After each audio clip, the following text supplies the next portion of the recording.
The text came in at 6:32 p.m. on March the 15th, 2024. Our 10th wedding anniversary. I'm stuck at work. Big deadline. I'm so sorry, babe. Happy 10th anniversary. I'll make it up to you this weekend. Love you. 3 heart emojis. A kiss face emoji. The digital shorthand of a woman who had been lying to me for 14 months and had gotten so comfortable with it that she could decorate her lies with little cartoon hearts. I was sitting in my truck in the parking lot of Bastions, a French-American restaurant on East Carey Street in Richmond's Shaco Bottom, wearing the charcoal suit I'd bought 3 days ago specifically for tonight. Not at Nordstrom, not at some fancy place. At a consignment shop on Broad Street, because master electricians don't have Nordstrom budgets. But a man's 10th wedding anniversary only happens once, and I wanted to look like I understood that. I had flowers on the passenger seat, stargazer lies, Paige's favorite, the ones she'd carried at our wedding, the ones I'd had delivered to her office every March 15th for 10 years. This year, I'd pick them up in person because I wanted to hand them to her at the table, watch her face. See if she still looked at me the way she did when she was 29 and I was 32. And we were standing in a church in Church Hill, promising each other forever. I read the text again, stuck at work. I almost drove home, almost called Knox to see if he wanted to grab a beer, almost let another evening disappear into the routine of a man whose wife was always busy, always working late. Always just out of reach. But I'd already paid for the reservation. Non-refundable deposit, $80, which mattered when you ran a small electrical contracting business, and $80 was $80. So I figured I'd go in, eat a nice dinner alone, drink a glass of something expensive, and toast 10 years of marriage by myself. That decision, the decision to walk into that restaurant instead of driving home, is the reason I'm telling you this story today. I walked into Bastions at 8:10 p.m. The hostess seated me at a small table near the back, next to a window that overlooked the alley, which wasn't exactly romantic, but suited a man eating alone on his anniversary. I ordered a glass of Bio. I set the lies on the empty chair across from me.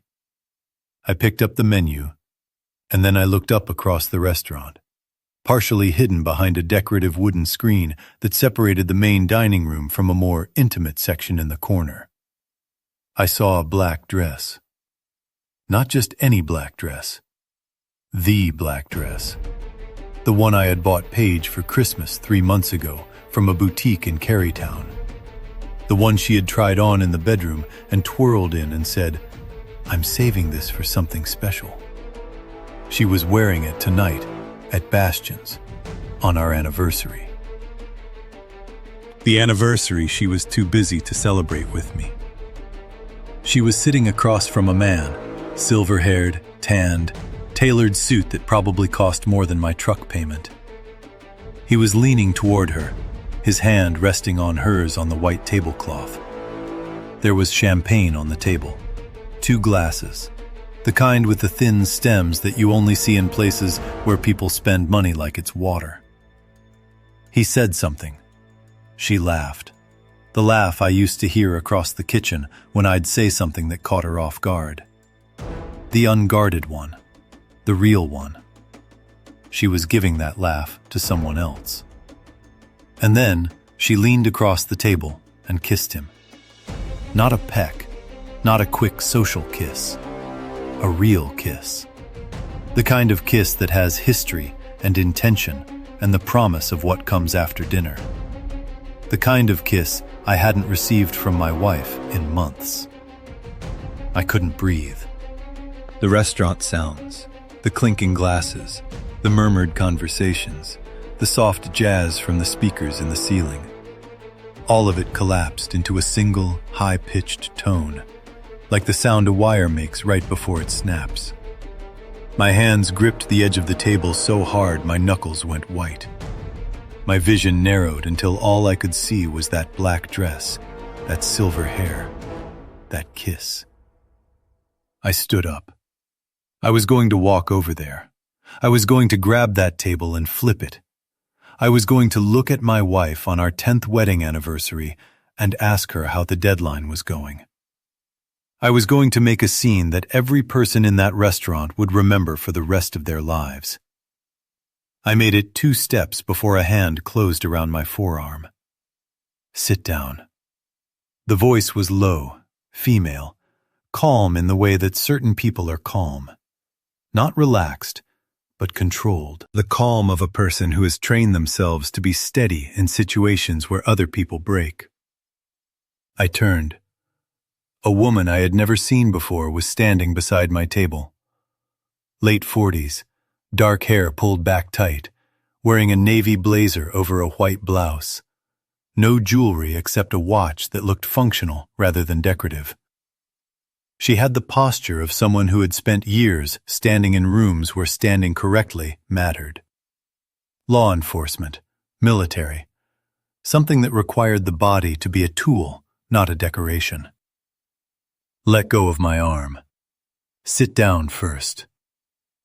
Lady, I don't know who you are, but my wife is over there kissing another man, and I'm going to make the biggest mistake of your life. She didn't raise her voice, didn't tighten her grip, just looked at me with gray eyes that were absolutely perfectly still. I know who that man is. I know who your wife is. I know what's happening at that table, and I need you to sit down, because the real show is about to start. Something in her voice stopped me. Not the words, the certainty behind them. This woman wasn't guessing, she wasn't improvising. She knew something I didn't, and the knowing was solid enough that I could feel it. The way you can feel the difference between a wall that's load-bearing and one that's just partition. I sat down. She sat across from me in Paige's chair next to Paige's lies. My name is Vivian Hale. I'm a private investigator. She reached into her blazer and produced a business card, sliding it across the table with 2 fingers. I was hired 3 months ago by a woman named Marguerite Ryland. Does that name mean anything to you? No, it will. Marguerite Ryland is the second ex-wife of the man your wife is currently kissing. His name is Sterling Mercer. He's the CEO of Mercer Gaines Capital, where your wife works, and their affair is about to cost him $5 million. I stared at her. Across the restaurant, the waiter was bringing Paige and Sterling a second bottle of champagne. My anniversary lies were wilting in the chair next to me, and a private investigator was telling me that the destruction of my marriage was a subplot in someone else's revenge story. I'm going to need you to explain that, I said. I will, but first I need something from you. What? Patience. 30 minutes. Don't approach them. Don't confront them. Don't let them know you're here. I have a colleague outside with a camera and another at the Jefferson Hotel, where Mr. Mercer has a standing reservation in room 412. If you blow this up now in this restaurant, you'll get a shouting match in a scene. If you wait, you'll get everything. Everything meaning what? Evidence, leverage, the truth about your wife that goes far beyond the man she's kissing right now. She glanced at the bar. Order another glass of wine. Breathe, and let me tell you what I found. I ordered the wine. I breathed, and Vivian Hale told me a story that made the champagne across the restaurant taste like poison in my imagination. Sterling Mercer is 52 years old. He founded Mercer Gaines Capital in 2006 with family money. Old Virginia money. The kind that comes with portraits and hallways and buildings with your name on them. He's worth approximately $40 million. He has been divorced twice. His first marriage ended in 2012. Unremarkable. No children. His second marriage to my client Marguerite Ryland ended in 2021. Why did it end? because Marguerite discovered that Sterling was having an affair with his executive assistant, a woman named Elise Corwin. I felt something shift in my chest. Executive assistant. Elise worked for Sterling for 4 years. The affair lasted approximately 2 of those years. When Marguerite found out, she hired an attorney who was very, very good. The divorce settlement was $8 million, but it included something unusual. A morality clause. What's a morality clause? A contractual provision stating that if Sterling engaged in another workplace affair within 5 years of the divorce, he would owe Marguerite an additional $5 million penalty. Is that enforceable? In Virginia, morality clauses in divorce settlements are enforceable if they're specific and agreed upon by both parties. Sterling's attorney advised him not to sign it. He signed it anyway, because he was arrogant enough to believe he could control himself. She paused. He could not.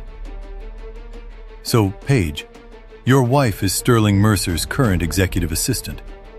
She started at Mercer Gaines in 2018.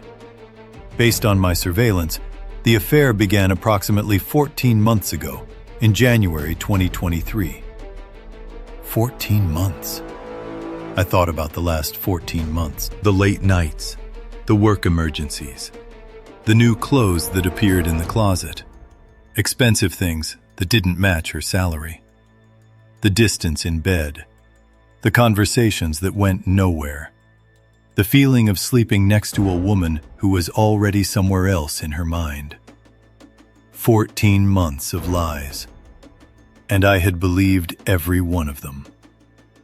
There's more, Vivian said, and this is the part that matters to you directly. She reached into her blazer again and produced a folded piece of paper, a bank statement. She slid it across the table.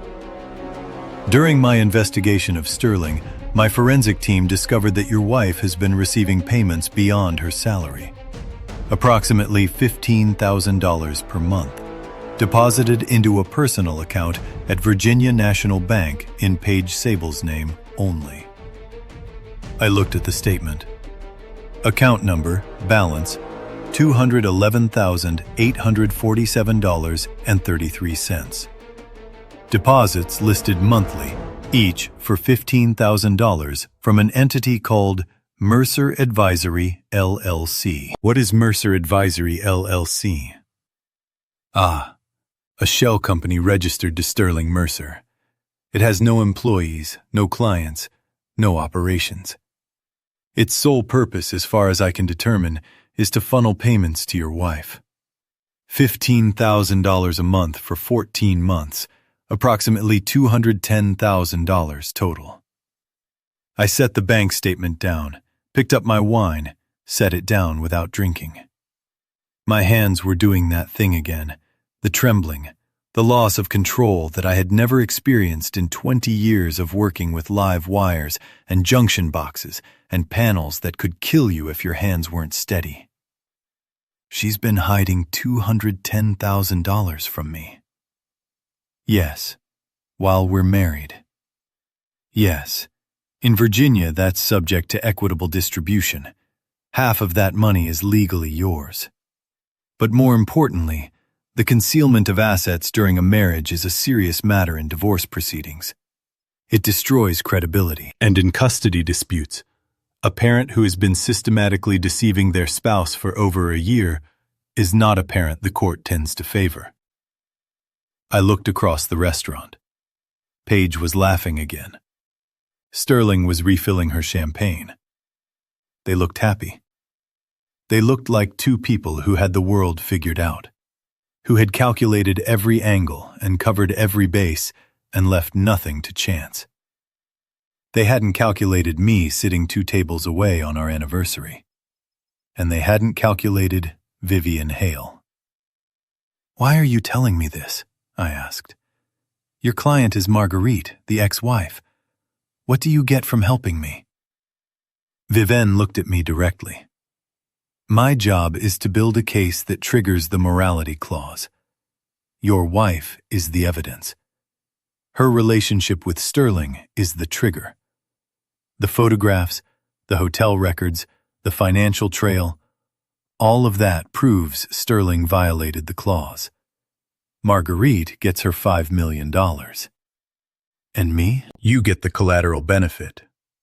Everything I've gathered about your wife, the affair timeline, the hidden account, the pattern of deception, is yours to use in your own divorce proceedings.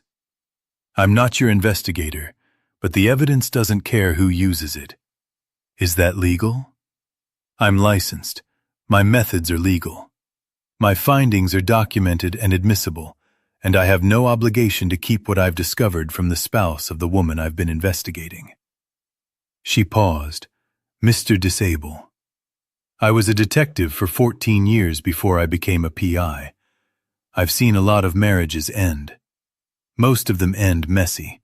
Shouting matches, thrown dishes, scenes in restaurants exactly like this one. Those endings feel satisfying for about 10 minutes. Then they turn into regret. She nodded toward the corner table. What I'm offering you is the other kind of ending. The kind that's quiet, calculated, and devastating. The kind where you walk out of this restaurant tonight without saying a word. And 6 months from now, the woman who lied to you on your anniversary is sitting in a courtroom, watching everything she built on your trust collapse around her. I sat there for a long time. The jazz played. The restaurant murmured. My wife drank champagne with a man who had paid her $210,000 to betray me. And I made a decision. Tell me what to do. Go home. Kiss your kids goodnight. Act normal. Tomorrow, call an attorney. I'll send you my full case file, the photographs, the hotel records, the financial analysis. Your attorney will know what to do with it. And tonight, they're going to leave this restaurant and go to that hotel. Yes, and my colleague will document every moment of it. Time-stamped photographs, video of them entering and exiting, credit card receipt for the room. By tomorrow morning, I'll have an evidence package that no judge in Virginia will ignore. I looked at the lies in the chair. Stargazer lies. The ones she'd carried at our wedding. I had bought them for a woman who didn't exist anymore. Maybe she'd never existed. Maybe the woman who promised me forever in that church in Church Hill was already someone else. Someone I couldn't see, because love is a blindfold we tie on ourselves. I stood up, left cash on the table for the wine, picked up the flowers. Mr. Sable, Vivian said. I turned. Happy anniversary. It wasn't cruel. It wasn't sarcastic. It was the quiet acknowledgement of a woman who had spent 14 years as a cop and 10 years as a P, watching people's lives get dismantled, and who knew that sometimes the only thing you can offer someone is the truth, even when the truth is a knife. I walked out of Bastions at 9:07 p.m., through the main dining room, past the bar, past the hostess stand, and out the front door into the March night. I didn't look at the corner table. I didn't look at Paige. I didn't look at the black dress I'd bought her, or the champagne I hadn't paid for, or the man whose hand was on my wife's hand on the night that was supposed to be ours. I got in my truck, put the lights on the passenger seat, started the engine, and drove home. Ryland and Odette were asleep. The babysitter, a high school girl from down the street, was watching something on her phone in the living room. I paid her, thanked her, locked the door behind her. Then I went upstairs and stood in the doorway of my children's room. Ryland was 7, sprawled across his bed the way 7-year-old boys sleep, every limb pointing a different direction, like he'd been dropped from a height. His mouth was open. His baseball glove was on the nightstand because he'd been sleeping with it since I'd coached his first game in the fall. Odette was 4, curled up with her stuffed rabbit, her thumb hovering near her mouth, a habit she was trying to break, but kept returning to in her sleep when the conscious effort relaxed. Her hair was tangled. She'd need it brushed in the morning, and she would fight it, and I would be patient, and we would get through it the way we got through everything together. I stood there for 20 minutes, watching my children breathe, thinking about the woman I had married, and the man she was with, and the $210,000 she had hidden from me, and the 14 months of lies that I had mistaken for a marriage going through a rough patch. I didn't cry. I wanted to, but the tears wouldn't come. Something harder than tears had formed in my chest. Something forged in the 10 seconds between seeing the kiss and feeling Vivian's hand on my arm. Not rage, not grief. Resolution. The cold structural certainty that I was going to dismantle the lie my wife had built. Not with noise, not with a scene in a restaurant, but with the methodical precision of a man who spent his life wiring buildings so the lights stayed on. The lights were about to go out on Paige. Let me tell you who I am, because what Paige did to me only makes sense if you understand who she did it to. My name is Aldrich Sable. I was born in 1980 in Church Hill, Richmond, one of the oldest neighborhoods in Virginia. The kind of place where the houses lean and the porches sag, and the people inside them are tougher than the architecture. My mother, Della, raised me and my 2 brothers alone. She was a postal worker, 31 years, carrying mail through the streets of Church Hill, through summer heat and winter ice, and the occasional dog that thought her ankle looked like lunch. She made $38,000 a year at her peak. She never complained. She never called in sick. She never let us see her struggle, which meant she was always struggling. I became an electrician because electricity made sense to me in a way that school didn't. The logic of circuits, the predictability of current, the satisfaction of making something work that didn't work before. I got my journeyman's license at 23, my master's license at 27, and in 2009, at 29, I started Sable Electric with 1 van, a set of tools, and a $12,000 loan from a credit union in Church Hill that probably shouldn't have approved it, but did because the loan officer knew my mother and figured any woman who carried mail for 30 years probably raised a son who paid his debts. She was right. I paid the loan back in 18 months. By 2024, Sable Electric had 8 employees, 2 service vans, contracts with 3 property management companies, and a reputation across Richmond for showing up on time, doing the work right, and not charging for things we didn't do. Revenue? Approximately $110,000 for me after expenses and payroll.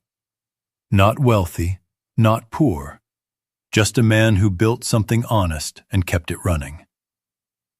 I met Paige Langford in 2012 at a friend's barbecue in the Fan District. She was 29, working as an administrative assistant at a law firm, saving up for a certification program. I was 32, 3 years into building Sable Electric, wearing a polo shirt that had a small electrical burn near the collar, because I'd come straight from a job site and didn't have time to change. She didn't care about the burn. She said it made me look like someone who actually worked for a living, which she found refreshing after spending her days surrounded by lawyers who thought physical labor was something that happened to other people. We dated for 2 years, married March 15, 2014, at St. Patrick's Church in Church Hill. Small ceremony, 70 guests, a reception at the VFW hall where Knox's cousin played guitar. My mother made the potato salad. Paige's parents drove up from Roanoke and seemed cautiously pleased that their daughter was marrying a man who owned a business, even if that business involved crawl spaces and junction boxes. For 8 years, it was good. Not spectacular. Real. The kind of marriage where you argue about the dishwasher and makeup before bed, and drive to your kid's soccer game on Saturday morning with coffee in a travel mug. And the quiet understanding that all of this, is what you signed up for. Ryland came in July 2016.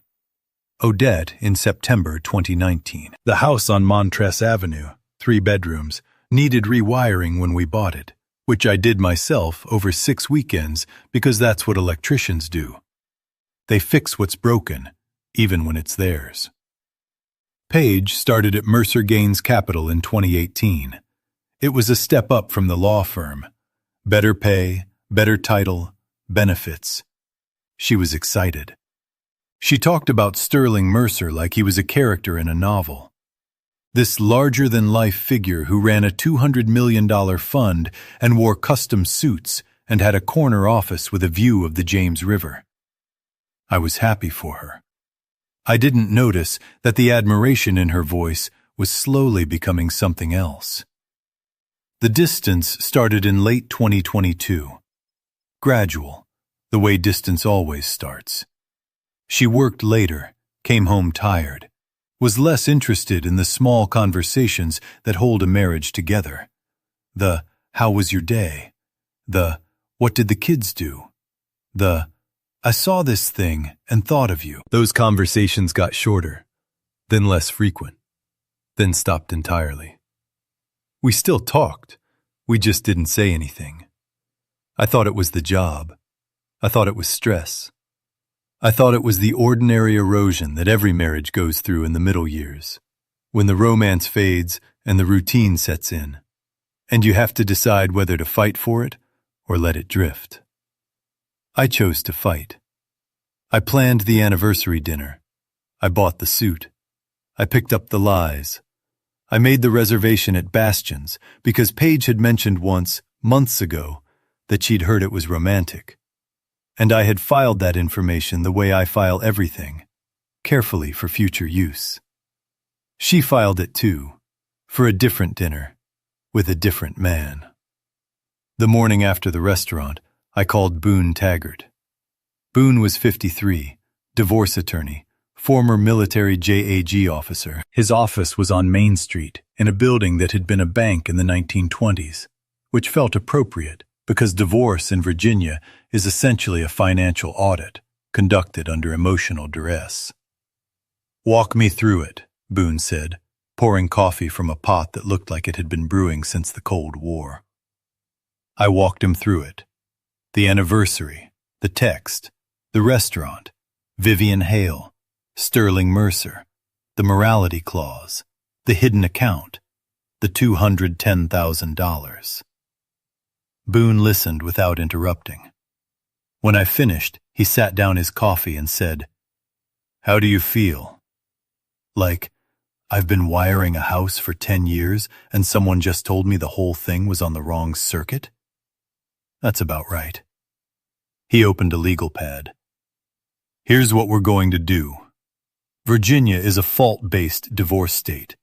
Adultery is grounds, and you have professional-grade evidence. The hidden account is concealment of marital assets, which is going to destroy her credibility in equitable distribution.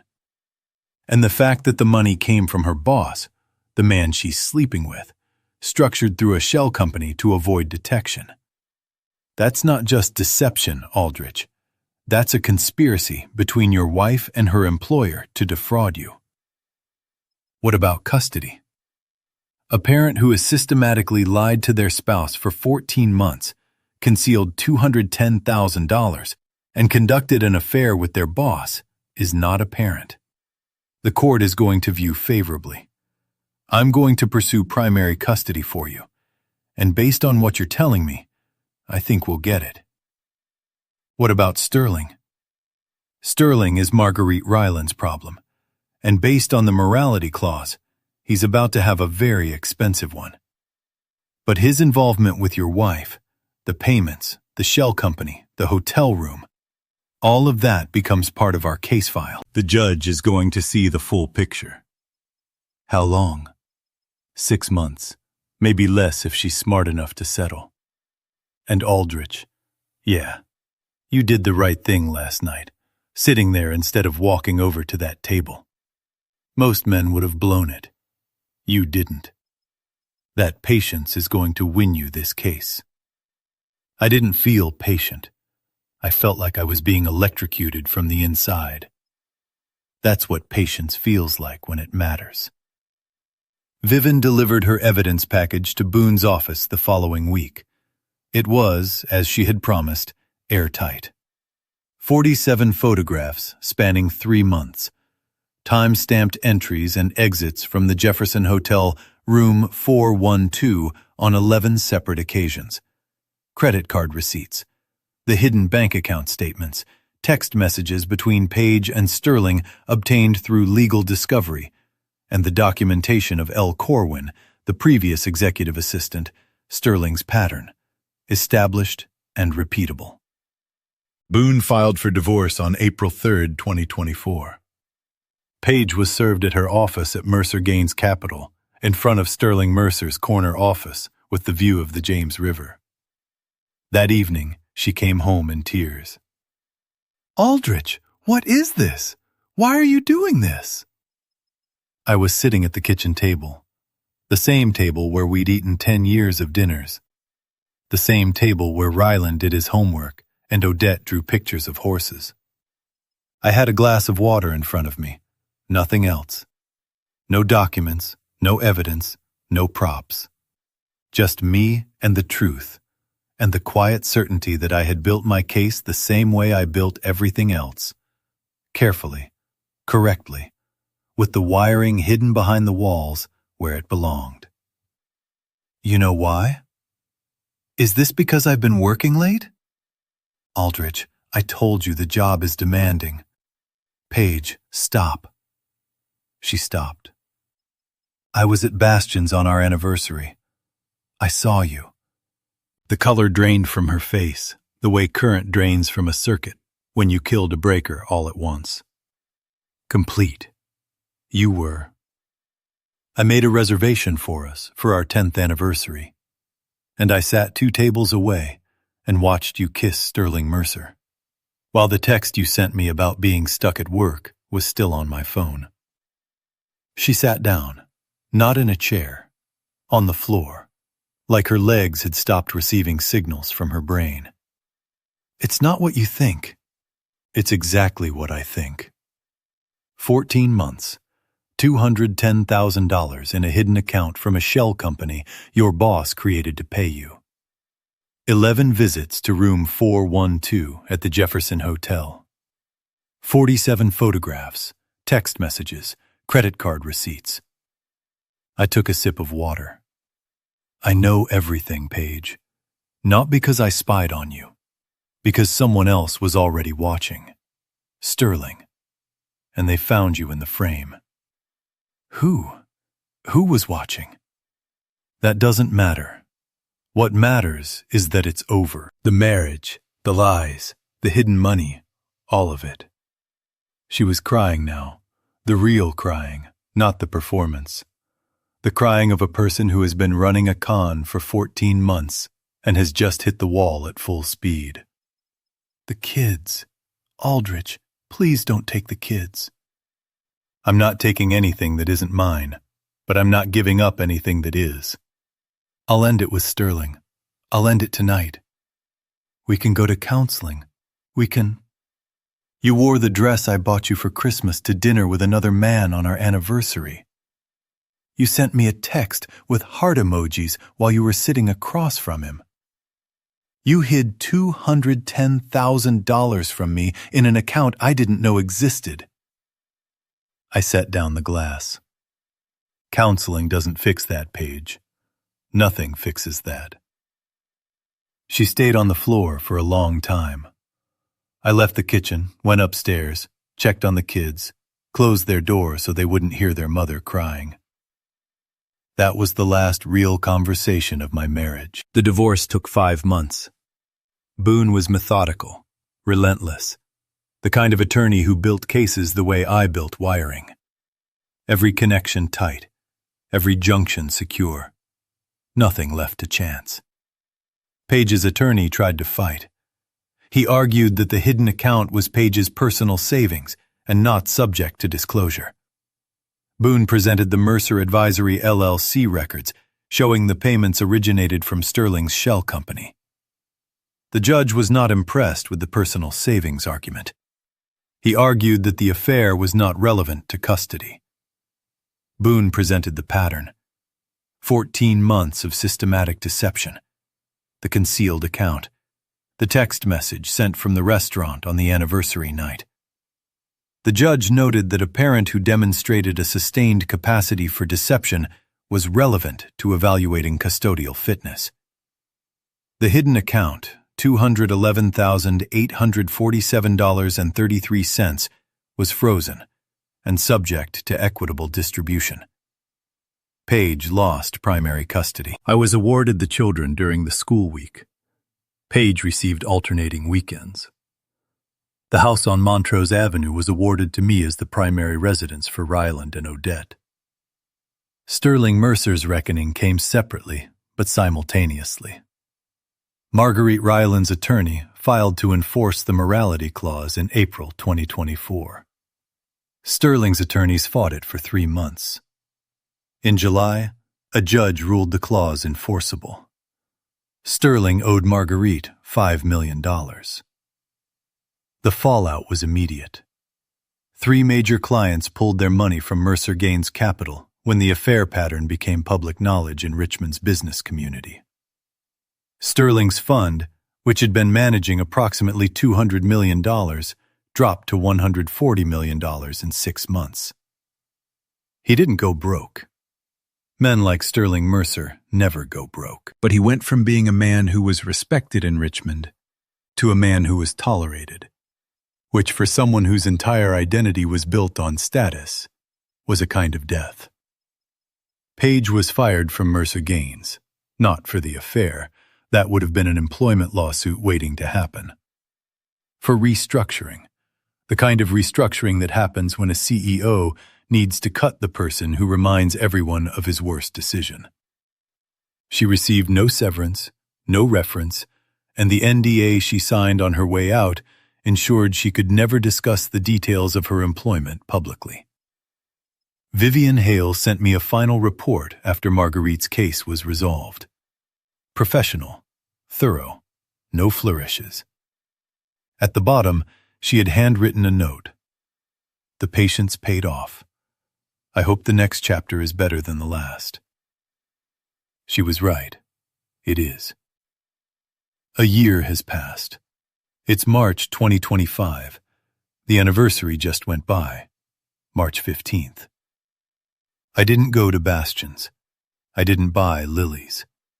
I took Ryland and Odette to a pizza place on Broad Street, and we ate pepperoni slices and played the claw machine in the corner until Odette won a stuffed penguin that she named Electric because she said it looked like it had been surprised, which is apparently what electricity looks like to a 5-year-old. I'm still running Sable Electric. Business is steady. We picked up 2 new contracts this year. I hired a 9th employee, a young apprentice from Church Hill named Darius, who reminds me of myself at 22.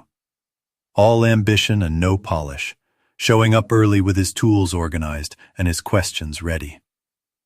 Knox comes by on Fridays with beer and unsolicited opinions about everything from my truck's alignment to my dating life, which is non-existent. I'm not ready. The wiring in my personal life needs a full inspection before I connect anything new. My mother, Della, is 69. She retired from the post office last year. She comes over twice a week to help with the kids, which means she takes over entirely, and I stand in my own kitchen like a guest while she makes dinner and gives Ryland batting tips and braids Odette's hair, and does everything with the fierce, quiet competence of a woman who has been showing up for 69 years and has no intention of stopping. You did the right thing, baby, she told me last month we were on the porch. The kids were asleep. She was drinking tea. I was drinking the last of Knox's beer. Which part? All of it. Not making a scene, not shouting, not giving that woman the satisfaction of watching you fall apart in public. She looked at me. You know who taught you that? You. Me and the United States Postal Service. Rain, snow, sleet, hail, and cheating spouses. You just keep delivering. Ryland is 8 now. He's in 3rd grade playing baseball, developing a curveball that his coach says is promising. And I say hold off on the curveball until you're 12, or you'll destroy your elbow. He asks about his mother. I tell him the truth in age-appropriate doses. Mommy and Daddy aren't together anymore, but Mommy loves you, and you'll see her every other weekend. Odette is 5. She started kindergarten in September. She comes home with art projects and stories about her new best friend, a girl named Rosario. And she still fights me on the hairbrushing every morning. And I'm still patient, and we still get through it. They are the reason I sat down in that restaurant. They are the reason I didn't walk across that dining room and grab Sterling Mercer by his tailored lapels and make a scene that would have given Paige's attorney ammunition for a decade. They are the reason I listened to a stranger who told me to wait, and they are the reason the waiting was worth it. I'm in my truck right now driving to a job site in Henrico County. Ryland is in the passenger seat because it's a teacher workday, and I'm letting him ride along. He's got his baseball glove on his lap, and he's asking me questions about wiring that I answer with the patience of a man who knows that teaching is just another form of building. Dad, how do you know which wire goes where?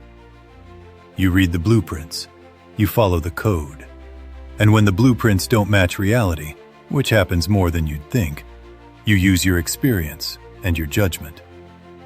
What if you get it wrong? Then the lights don't come on. Or worse, something shorts out and you've got a problem. So you don't get it wrong. But what if you do? Then you find the mistake. You trace the circuit. You fix it. And you make sure it doesn't happen again. He thought about that for a while, turning his glove over in his hands. Is that what happened with you and Mom? A wrong wire? I looked at my son, 8 years old, Too young for the truth, too smart for a lie. Something like that, buddy. But the house is rewired now, and the lights are on. He nodded, seemed satisfied, went back to his glove.